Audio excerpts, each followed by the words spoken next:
In 1890, the remote valleys of Montana Territory harbored inbred cannibals that history has never acknowledged, families whose decades of isolation had transformed them into predators who hunted human flesh. Samuel Washington, the first black railroad surveyor to map the treacherous Bitterroot mountain passes, arrived that winter carrying transit equipment and territorial land grants. Local ranchers warned him about the hollow folk living in forgotten valleys, families cut off from civilization for generations who shared unnaturally similar faces and spoke in barely comprehensible dialects. What Washington initially dismissed as frontier superstition revealed itself as something far more horrifying when he discovered settlements where residents displayed severe physical deformities suggesting decades of intermarriage, and where missing travelers' belongings hung from cabin eaves like hunting trophies. When his surveying partner Tom Bradley disappeared near a cluster of ramshackle dwellings, Washington found gnawed bones scattered around cold fire pits and strips of meat drying on makeshift racks. By spring, the snows would trap Washington in a nightmare where genetic corruption had created families who viewed outsiders not as fellow humans, but as winter sustenance. Before we continue with this story, make sure to subscribe to our channel and let us know in the comments what state or city you're listening from. These stories happened in communities just like yours, closer to home than you might think. Perhaps we will uncover a story there. The Northern Pacific Railway's expansion into Montana Territory during the winter of 1890 required precise surveying of the Bitterroot mountain passes, work that demanded both technical expertise and courage to venture into unmapped wilderness. Samuel Washington arrived in Helena carrying his transit equipment and leather satchel of territorial land grants, becoming the first man of his race to undertake such surveying work in this remote corner of America. His methodical approach and mathematics degree from Howard University had earned him the position despite the racial hostilities that simmered throughout the frontier territories. The Helena Supply Depot buzzed with activity as railroad crews prepared for spring construction, but conversations quieted when Washington approached the counter to request provisions for extended wilderness work. Depot owner Carl Brennan, a weathered German immigrant with calloused hands, counted out hardtack and canned goods while studying Washington with unconcealed curiosity. Behind Brennan hung a collection of wanted posters, their edges curled from wood smoke and age, featuring sketches of men who had vanished somewhere in the mountain passes during previous surveying attempts. Washington's surveying partner, Tom Bradley, arrived from Denver with an easy grin and stories of successful railroad projects across Colorado. Bradley possessed the frontier experience that Washington lacked, having guided survey teams through dangerous territory for nearly a decade. The two men formed an efficient partnership as they studied territorial maps and planned their route into the Bitterroot Wilderness, where previous surveys had been abandoned due to harsh weather and difficult terrain. Federal Land Inspector Margaret Holloway arrived on the same train that brought Bradley, carrying official documents that would verify the accuracy of Washington's surveying work. Her pressed wool coat and leather portfolio marked her as government authority, someone who could navigate bureaucratic channels that remained closed to men like Washington regardless of their qualifications. Holloway's sharp intelligence and no-nonsense approach to territorial administration had earned her assignments that other inspectors avoided, particularly work involving disputed land claims in remote areas where local authorities preferred federal oversight to remain minimal. Local ranchers gathered at Murphy's Saloon each evening, their conversations dominated by complaints about harsh winter conditions and concerns about livestock survival. When Washington and Bradley entered seeking information about mountain passes, the discussions shifted to warnings about certain valleys where decent folk don't venture. Rancher James McAllister, whose family had worked these lands for 2 decades, spoke of areas beyond the ridge lines where the air itself seemed corrupted and where previous travelers had gotten themselves turned around permanent-like. Deputy Frank Morrison, maintained order in Helena with a casual authority that suggested deeper knowledge of territorial affairs than his official duties required.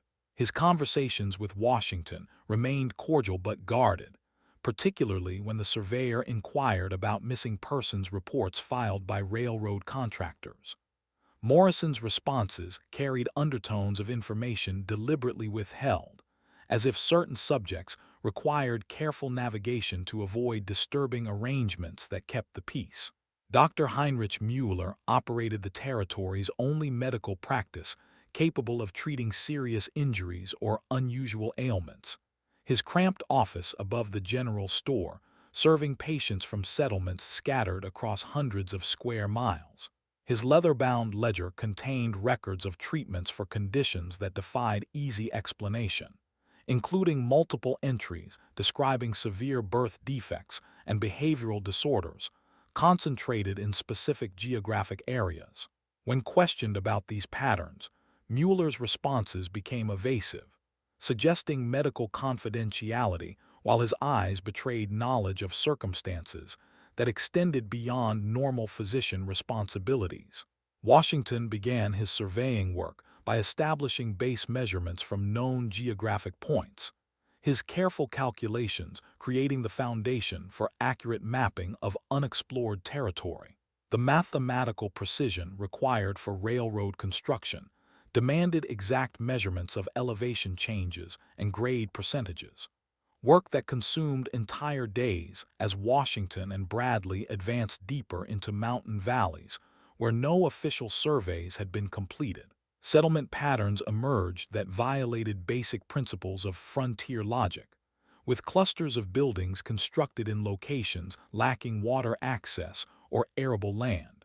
These anomalies appeared consistently in valleys that local ranchers described with unusual reluctance, areas where geographic features should have supported thriving communities, but instead hosted structures that seemed to serve purposes other than normal agricultural or ranching activities.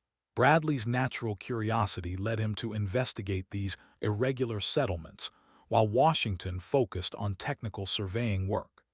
His discoveries included evidence of human habitation in areas where survival should have been impossible, along with trade goods that suggested economic activity despite isolation from normal commercial networks. The jerky and preserved meat that occasionally appeared in Helena's general store carried an unusual texture and smell that local customers accepted without comment, as if asking questions might disturb arrangements better left undisturbed. Winter storms intensified as January progressed, creating conditions that isolated mountain valleys from outside contact for weeks at a time. Washington's surveying work required careful timing to avoid becoming trapped by weather systems that could prove fatal to travelers unfamiliar with local conditions.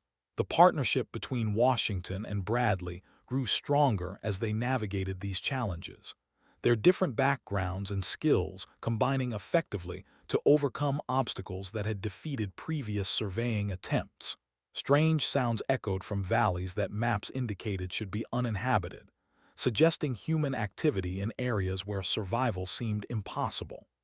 These acoustic anomalies accompanied visual signs of occupation that defied rational explanation, including smoke from cooking fires in locations where food sources should not exist, and building modifications that suggested purposes beyond normal frontier living. Washington's systematic documentation revealed settlement patterns that contradicted every principle of frontier survival, with structures built in locations where water sources remained frozen for 8 months annually, and where soil conditions made agriculture impossible. His surveying equipment recorded precise measurements that confirmed these anomalies were deliberate rather than accidental, suggesting communities that sustained themselves through methods other than farming or ranching. The mathematical certainty of his calculations left no room for interpretation regarding the impossibility of normal survival in these locations. Bradley's enthusiasm for exploring unusual settlements led him to venture beyond their established survey points during a brief weather clearing in late January. His final camp showed signs of hasty abandonment, with surveying tools scattered around a cold fire pit, and his horse found wandering without its rider 3 miles away. The disturbance patterns around the campsite suggested struggle rather than accident, with drag marks leading toward a cluster of ramshackle buildings that Washington had marked for future investigation. The search for Bradley revealed evidence that challenged Washington's understanding of frontier communities and human behavior. Bone fragments scattered near the abandoned buildings displayed characteristics inconsistent with animal predation, showing deliberate modification that suggested human agency rather than natural processes. These discoveries forced Washington to consider possibilities that his scientific training had not prepared him to evaluate, particularly regarding the dietary practices of isolated communities facing chronic food shortages. Church records stored in Helena's territorial archives contained genealogical information that revealed disturbing patterns within specific family groups. The Thorne clan, listed in marriage and birth records dating back 30 years, showed intermarriage patterns that violated social norms and biological wisdom. Brothers marrying sisters, cousins producing children with other cousins, and multiple generations of unions between closely related individuals created family trees that resembled circles rather than branching structures. Dr. Mueller's medical ledger provided clinical documentation that supported Washington's growing suspicions about genetic consequences within isolated communities. Treatment records described recurring birth defects, cognitive impairments, and behavioral disorders, concentrated within families that rarely interacted with outside populations.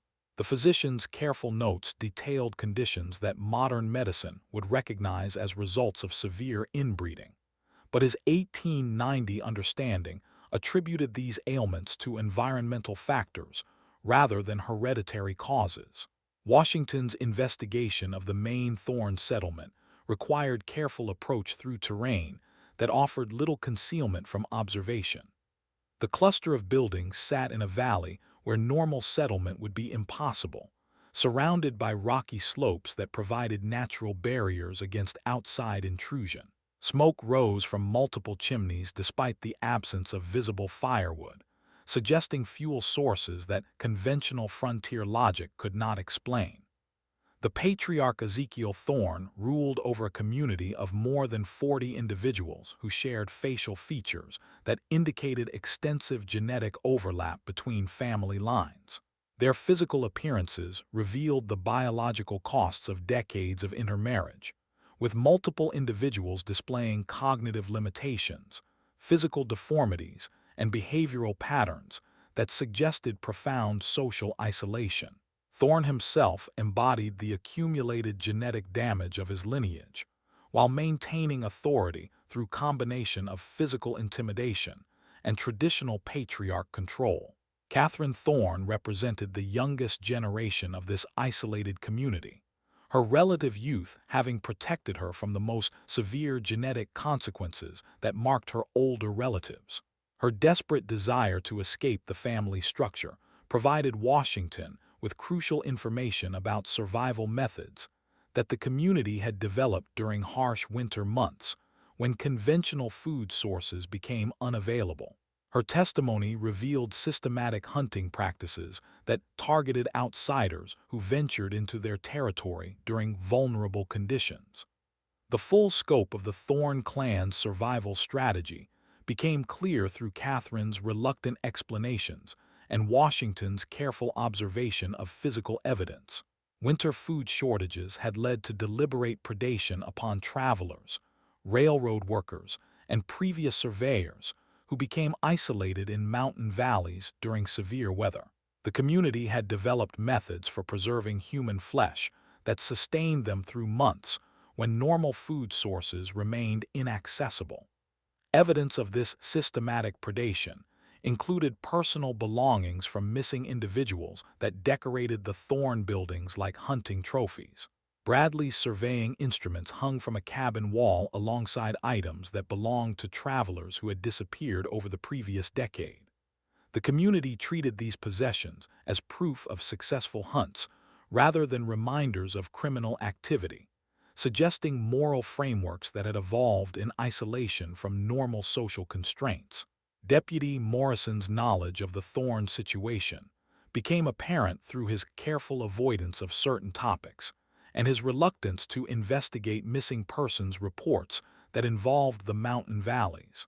His law enforcement role required him to maintain order in Helena, while avoiding confrontations that might disturb arrangements keeping dangerous elements confined to remote areas.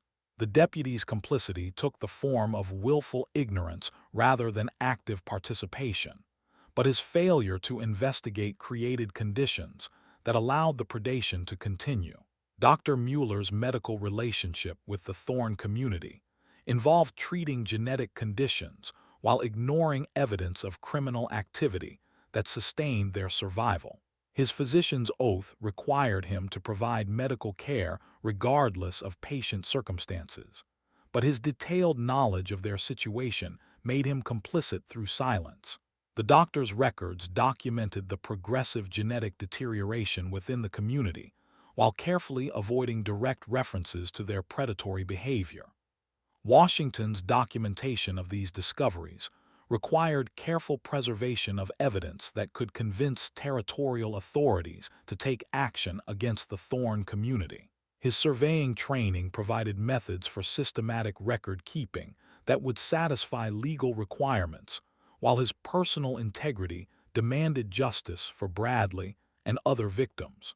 The challenge lay in escaping the isolated valley with proof that could support official intervention against a community that had successfully avoided outside scrutiny for decades.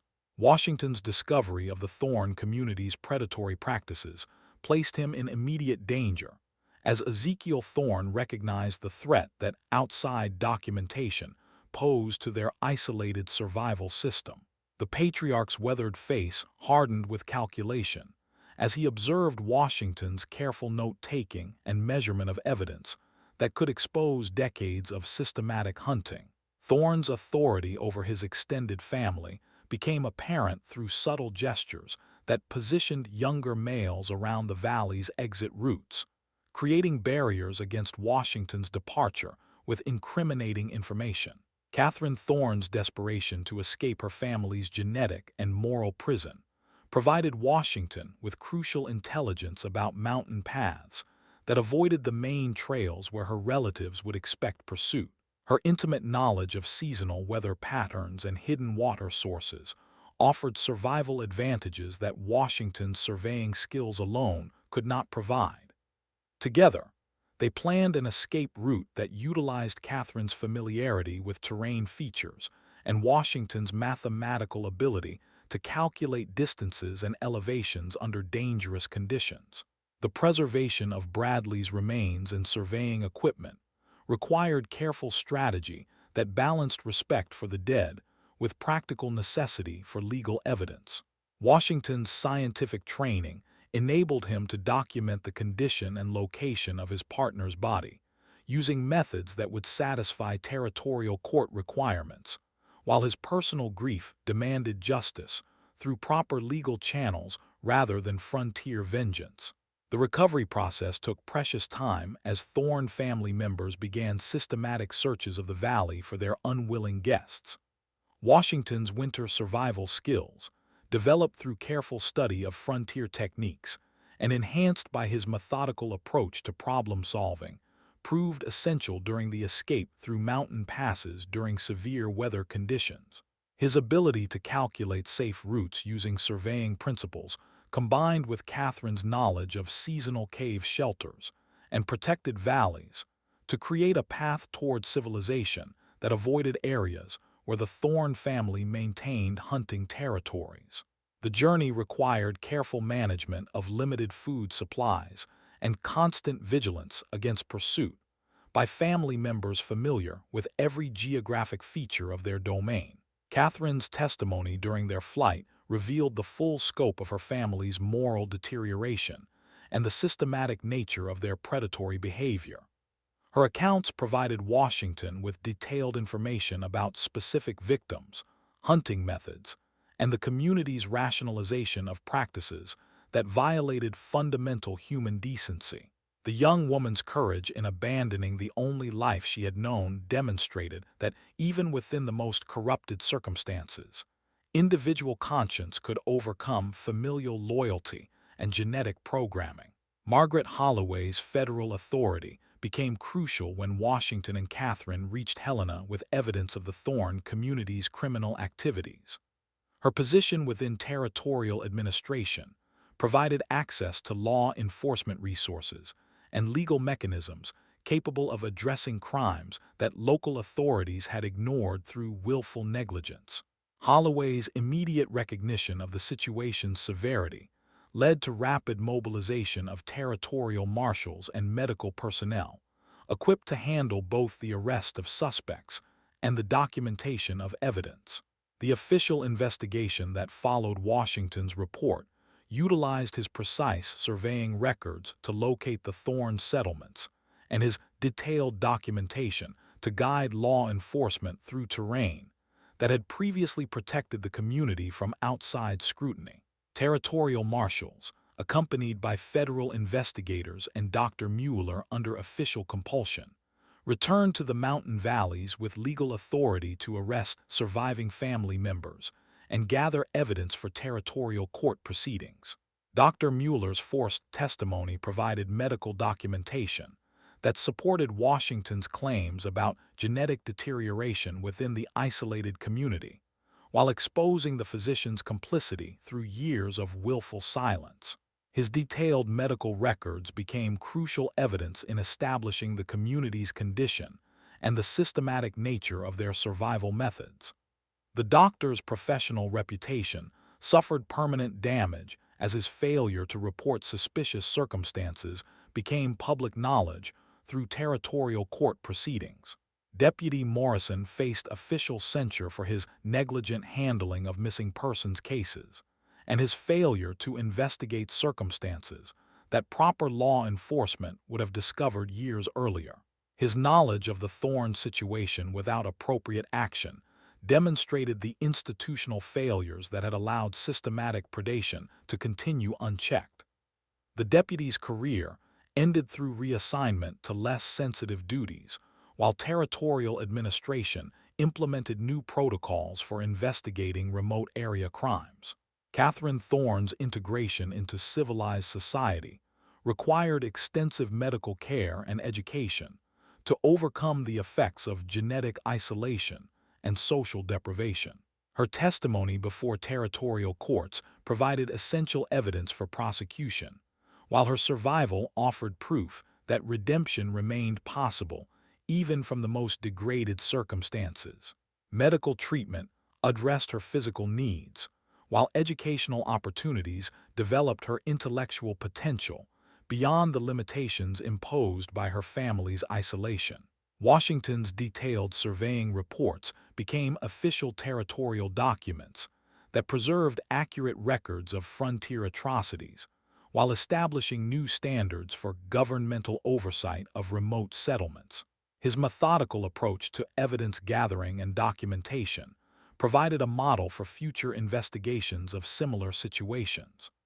The railroad company implemented new safety protocols for surveying teams working in isolated areas, while territorial administration established regular inspection procedures for remote communities.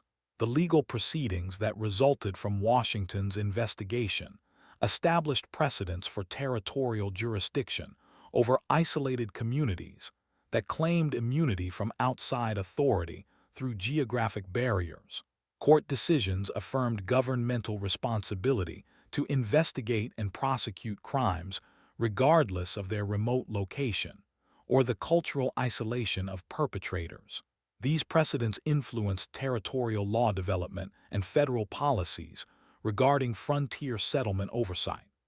Washington's transformation from railroad surveyor to advocate for proper governmental oversight of dangerous territories reflected his recognition that individual courage and systematic documentation could triumph over institutional negligence and willful ignorance.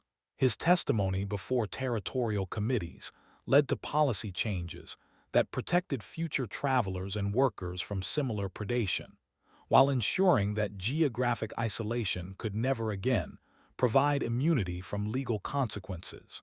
The historical record preserved through Washington's careful documentation ensured that the Thorn community's crimes would not be forgotten or dismissed as frontier legend. His scientific approach to evidence gathering and his moral courage in pursuing justice despite personal danger demonstrated that truth and legal process could overcome even the most horrifying circumstances when supported by individual integrity and institutional commitment to justice.